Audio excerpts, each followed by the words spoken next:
जिंदगी की कीमत क्या है। एक बार की बात है, गौतम बुद्ध अपने शिष्यों को जिंदगी से जुड़ी अच्छी बुरी चीज़ों का ज्ञान दे रहे थे। सभी शिष्य उनकी बातों को बहुत ध्यान से सुन रहे थे। उन सभी में एक शिष्य ऐसा भी था जिसे प्रश्न पूछने की बहुत आदत थी। वो उठकर गौतम बुद्ध के पास गया और उनसे बोला, आप हमें ज़िंदगी के बारे में जो कुछ सिखा रहे हैं उस सब क्या क्या फ़ायदा है, क्योंकि हम में से बहुत से बच्चों को ये भी नहीं पता कि हमारे जीवन का मूल्य क्या है और ये जीवन हमारे लिए कितना कीमती है। पहले आप हमें ये बताइए कि इस जीवन का मूल्य क्या है। अपने शिष्य की बात सुनकर गौतम बुद्ध अपने कक्ष में गए और एक चमकता हुआ पत्थर का टुकड़ा लेकर आए। वो टुकड़ा उन्होंने अपने शिष्य को दिया और बोला, मैं तुम्हें इस जीवन का मूल्य तब बताऊंगा जब तुम इस पत्थर की सही मूल्य पता लगा कर आओगे। साथ ही ये ध्यान रखना कि तुम्हें ये पत्थर का टुकड़ा किसी को बेचना नहीं है। गौतम बुद्ध की बात मानकर वो शिष्य बाजार की तरफ चला गया।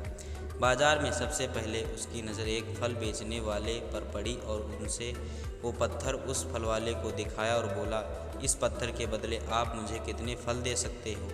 फल वाला बोला, ये पत्थर कुछ खास तो नहीं, लेकिन फिर भी इसके बदले में मैं तुम्हें 10 केले दे सकता हूँ।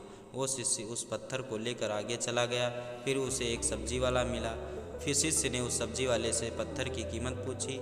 सब्जी वाले ने उस पत्थर को ध्यान से देखा और बोला, इस पत्थर की कीमत के बदले में ज़्यादा से ज़्यादा 1 बोरी भर सब्जियां दे सकता हूँ। इसके बाद वो शिष्य उस पत्थर को लेकर एक सोने के व्यापारी के पास गया।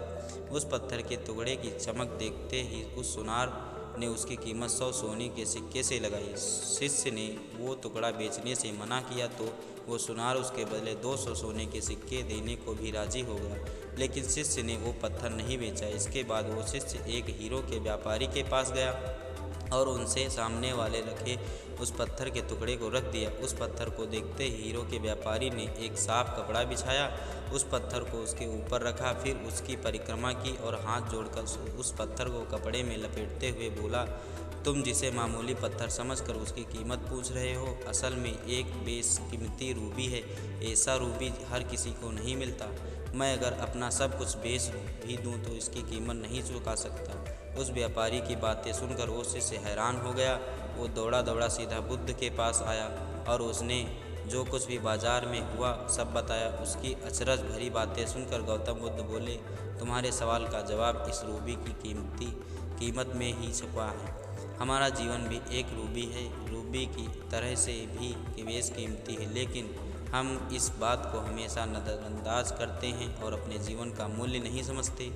हम दूसरों को देखकर और उनसे जैसा जीवन जीने की कोशिश अपने जीवन की कीमतों को कम कर देते हैं। हम ये सोचते हैं कि हमारी ज़िंदगी की कीमत वही है जो दूसरे हमें बताते हैं, लेकिन ये बात हमेशा ध्यान रखना चाहिए, सामने वाला अपनी हैसियत, बुद्धि और अपनी समझ के हिसाब से तुम्हारी कीमत लगाता है। धन्यवाद।